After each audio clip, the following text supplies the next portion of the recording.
So my name is Yolanda Visser and I'm from Australia, and I would like to share a little bit about the setup of our patient advocacy volunteer group. It started in 2008 when Lara Chapman, on the right-hand side, was diagnosed with ET. After a couple of years, she progressed to PV. And as many other patients would have encountered, there was a lack of MPN-related information available in Australia.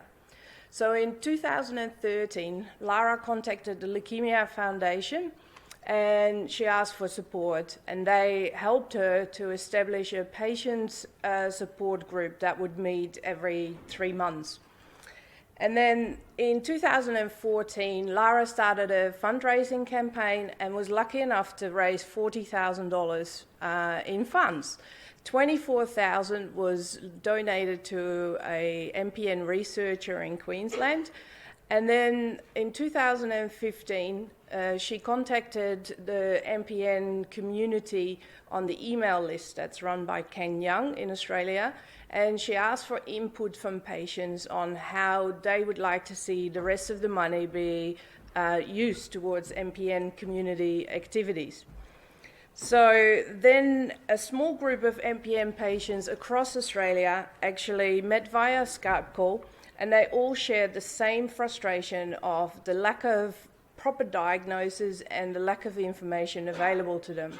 So they agreed that they should continue and not just spend the money that was left over just because it was there.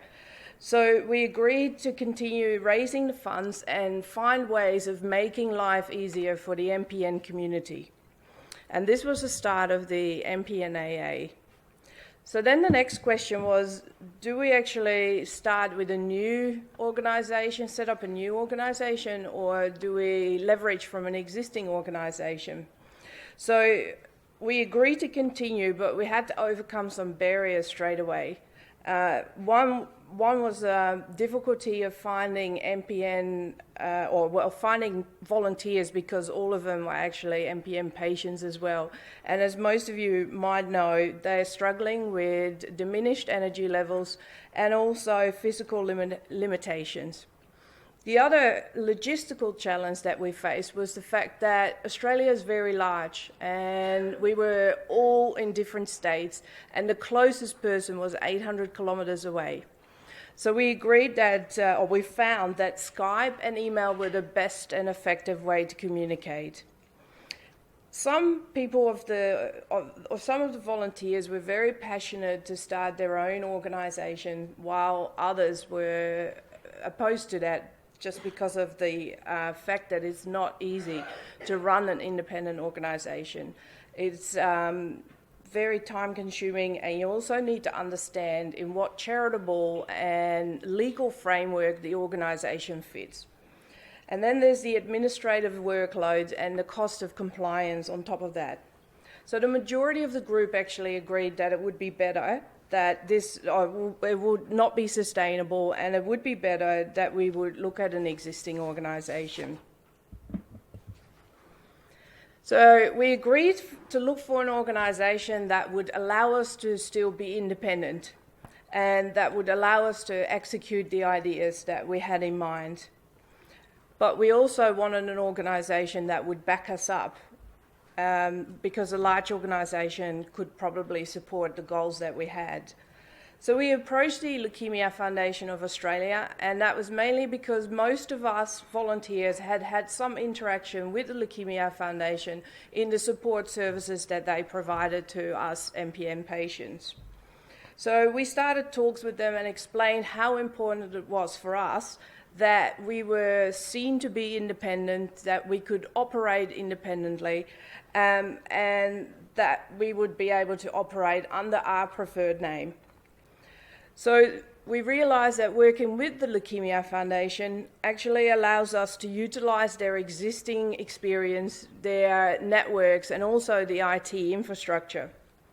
So the partnership allows us to focus what is important to us, which is fundraising and creating awareness, rather than spending the time on audits and bookkeeping and administrative workload that none of us were interested in.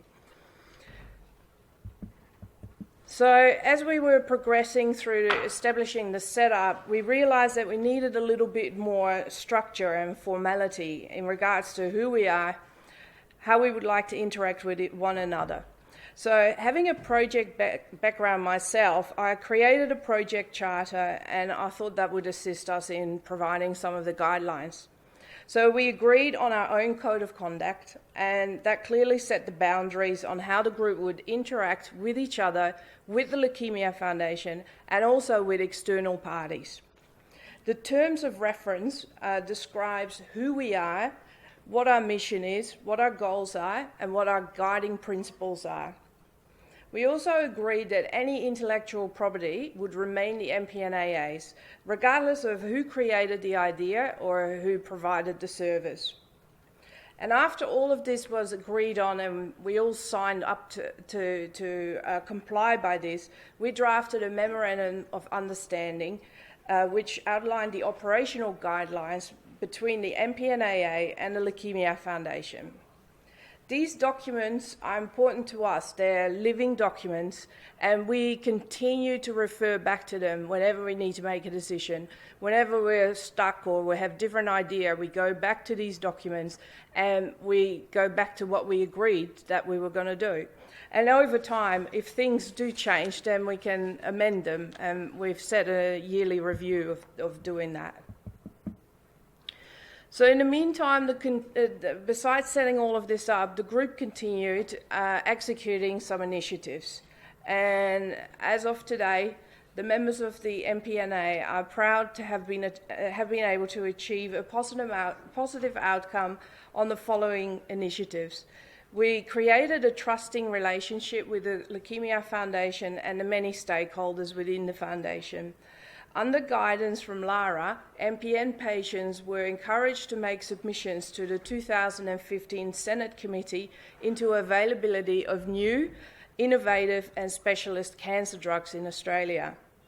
We built a supportive partnership with the MPN Australia and New Zealand patient Facebook group under leadership by Josie Muller, who you may have seen or spoken to at the conference.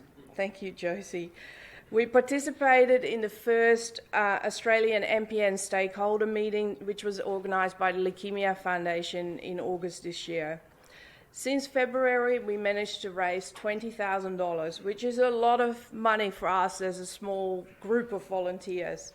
We also created our own MPNAA public Facebook group, and we, in the meantime, started developing our own website. The website is live at the moment, but we're not quite happy with it, so we haven't actively launched it yet, but hopefully next month we'll be able to put some bells on it and make everyone aware of it. In the meantime, individuals of our group, and I know Sue Taylor is one of them, met with John while she was on holiday visiting her son in London. So the individual members of the MPNAA have started building relationships with international organisations and individuals, and Dave Wallace is one of them as well. However, it hasn't just been a smooth ride, and we have also come across quite some challenges over the past 18 months. The workload has been onerous, even though we're sitting under an existing organisation, and the number of emails or the email traffic can be quite overwhelming at times. And this confirmed to us that we actually made the right decision for now to sit under an umbrella organisation rather than managing our own patient organisation. There's also been a major restructure in our partner organisation, the Leukemia Foundation, which has sort of stalled some of the things that we wanted to do. We also have to work hard on keeping on the same page, and this can be difficult at times due to communication barriers, time and distance. All of us suffer from illness burden, and we face restrictions, which results in us needing to take some time away from emails and messages to recover, to just simply have a break. And another challenge is that we do not have a fundraising strategy. So we managed to raise funds from within our community, But we do realise that this might not be sustainable because we do know that a lot of people in the MPN community have got limited funds available. I hope that I can talk to Bill, and I hope to talk to Anne today or over the next days to get some tips on how we can get something in place to overcome that. I hope that this story has given you a little bit of an idea that it is possible to actually take the easy way out for now and sit under an umbrella organisation. It's a lot of work as it is, but at this stage, being a patient group, we just don't have the energy. So we're quite proud and happy that we made a decision to go this way rather than attracting more workload for us to keep an independent organisation. Thank you.